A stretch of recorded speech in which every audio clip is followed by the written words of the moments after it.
విజయవాడ వరద బాధితులకు అండగా ఎమ్మెల్యే బండారు సత్యానందరావు. ఆపదలో ఉన్న సాటి మనుషులకు ఆపన్న హస్తం అందించడమే మానవత్వానికి అర్థమని కొత్తపేట శాసనసభ్యులు బండారు సత్యానందరావు అన్నారు. విజయవాడ వరద బాధితులకు అందించేందుకు వీలుగా గురువారం ఎమ్మెల్యే బండారు సత్యానందరావు, యువ నాయకులు బండారు సంజీవ్ ఆధ్వర్యంలో నిత్యవసర వస్తువులను రావులపాలెం క్యాంపు కార్యాలయం నుంచి విజయవాడకు పంపించారు.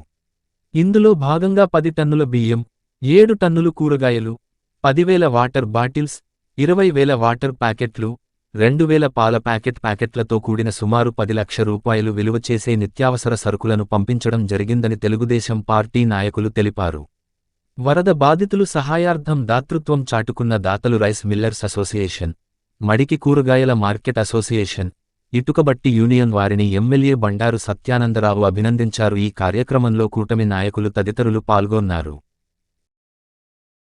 నియోజకవర్గ తెలుగుదేశం పార్టీ ఆధ్వర్యంలో వివిధ దాతల యొక్క సహాయ సహకారాలతో విజయవాడ ప్రాంతాల్లో సంభవించినటువంటి వరదల నేపథ్యంలో బాధితులను ఆదుకోవడం కోసం కొన్ని నిత్యావసర వస్తువులు వారికి అందించడం కోసం నేడు పంపించడం జరుగుతూ ఉంది.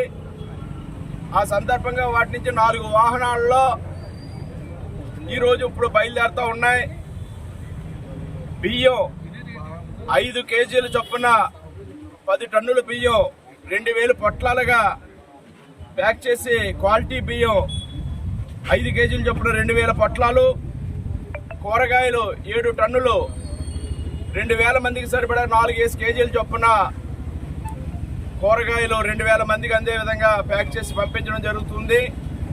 అదేవిధంగా వాటర్ బాటిల్స్ ఒక 10,000 వాటర్ బాటిల్స్, వాటర్ ప్యాకెట్లు ఒక 20,000 వాటర్ ప్యాకెట్లు, పాలు ఒక 2,000 ప్యాకెట్స్, సుమారుగా ఒక 10 లక్షల రూపాయలు విలువైనటువంటి వస్తువులు ఈనాడు కొత్తపేట నియోజకవర్గ దాతలు రైస్ మిల్లర్స్ అసోసియేషన్ వారు, ఇటుకబట్టీల అసోసియేషన్ చొప్పిళ్ళ ఆలమూరు వారు, మడికి కూరగాయల మార్కెట్ వారు, వీరందరి యొక్క సహాయ సహకారాలతో నేడు ఇవి వారికి అందివ్వడానికి తీసుకెళ్తా ఉన్నాం. మరి వరద బాధితులు ఆదుకోవడం అందరి కర్తవ్యం. ఈరోజు ఉదయం మా మనవడు కూడా సత్యాన్స్ ఒక 1000 రూపాయలు దిగ్గు నుంచి పెట్టుకొచ్చి ఇచ్చి ఇలాగా వరద బాధితులకు సహాయంగా పంపించమని నాకు ఆ ఉదయం నేను వస్తుంటే అందివ్వడం జరిగింది.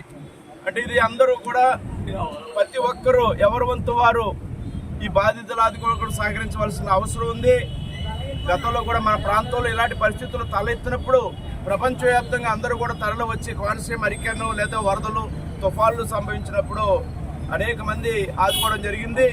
ఇప్పుడు కూడా మన పక్క ప్రాంతం విజయవాడలో జరిగిన ఈ యొక్క వరద ప్రభావం వల్ల దెబ్బతిన్న వారిని ఆదుకోవడం కోసం ప్రతి ఒక్కరూ ఎవరి వంతు సహాయ సహకారాలు వారు అందించాలని ఈ సందర్భంగా కోరుకుంటూ, త్వరగా ఆ వరద బారిన చంద్రబాబు నాయుడు గారు, పవన్ కళ్యాణ్ గారు, మొత్తం ప్రభుత్వ యంత్రాంగం మొత్తం వార్ ఫుడ్స్ మీద యుద్ధ ప్రాతిపదికన అధికార యంత్రాంగాన్ని అంతా కూడా అక్కడ మోహరింపజేసి పరిస్థితులన్నీ యథాస్థాయికి తేవడం కోసం ఎన్ని విధాల కృషి చేయాలో అన్ని విధాలా కూడా కృషి చేయడం జరుగుతూ ఉంది. కేంద్ర ప్రభుత్వ సహాయం కూడా తీసుకున్నారు. ఎన్డీఆర్ఎఫ్ బృందాలు వచ్చాయి.